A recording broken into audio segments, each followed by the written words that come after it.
Why is it that only black students attend our school? Why is it that no white students attend our school? We're looked at as the knuckleheads, the drug dealers, the gang bangers. And you go to other communities and it's almost like Hispanics and African Americans, they're almost shamed for being who they are and being proud of their culture. I felt like sometimes my teachers weren't relatable enough to me, and not just me, but my colleagues around me.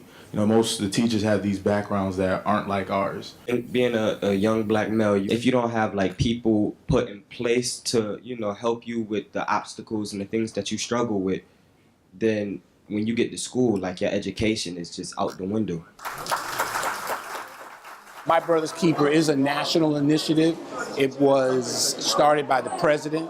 New York State would be the first state to actually adopt the principles as well as develop a series of strategies. And we feel that we can be better. What we need now to do is give everyone the conviction and the political will to move forward, to do complicated things in a complicated environment for all the right reasons. You have dedicated regents with us today to address these issues in every district across New York so that every student, all students, get what every child should have.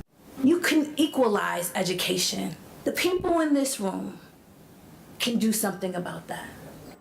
My name is Victor Vaz and I'm a senior at El Puente Academy for Peace and Justice. Victor came in the 9th grade, a student who had scored at levels 1 and 2 with a 65 average. The same struggles that all of our young people: poverty, a bad education. I was like failing miserably. And so my teacher told me, listen, you have to come to tutoring early in the mornings. You have to get the work done. You have to come even after school. Me and Victor have known each other for his whole 4-year process.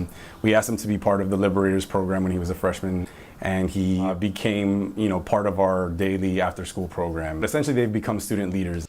I feel like Chris is like a father to me. Like, he's been an important male figure in my life, because I think if a young man doesn't have that male figure, then it'll only lead him into trouble. The Liberators, they make sure that I stayed committed to that I got that work done. And when he showed me my grade at the end of the trimester, I was actually really surprised to find out that I had accumulated a 90. And here he is, confident, talented, powerful, intelligent young man. He and his mom has been very much involved. Si tú quieres podemos hablar de qué yo voy a hacer en la escuela hoy.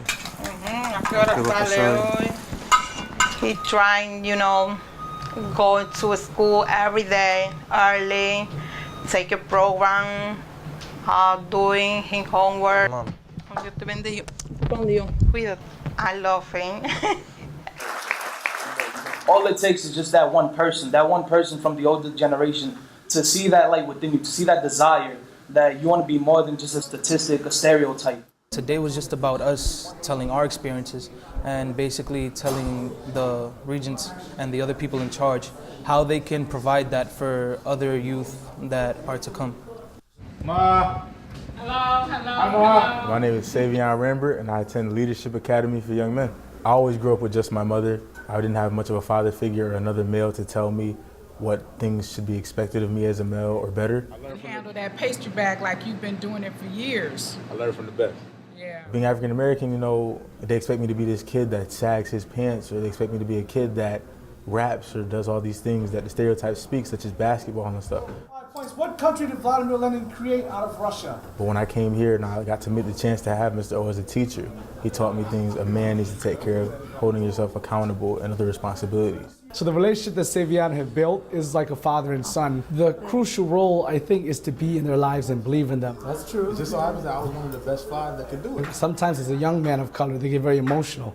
And you have to just realize that they're young. The next day, they want to know that you'll start over with them. Mr. O got me into Poetry Slam actually, but he definitely inspired me to keep going and go for it, and I ended up making the team. Of the Board of Education, I'm the student representative, but I represent thousands of children and kids that my age, if not younger, that feel the same way. He found his voice, and Mr. O helped him do that. I can't thank him enough for helping him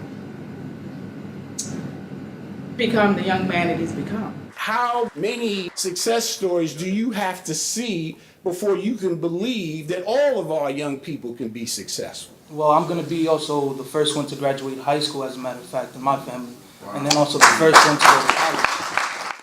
We're here to tell you that whatever you're doing to make sure that there's more Black and Hispanic young men that are becoming successful, it's working. And you need to keep doing it because there's other younger children that want to do the same thing, that they want to be successful too. It's hard, knowing every day that I'm expected to fail. We need more policies, more things to help us grow up and feel better about ourselves. And please stay consistent and persistent with us. Yes, it requires patience, but you guys need to be there all the time.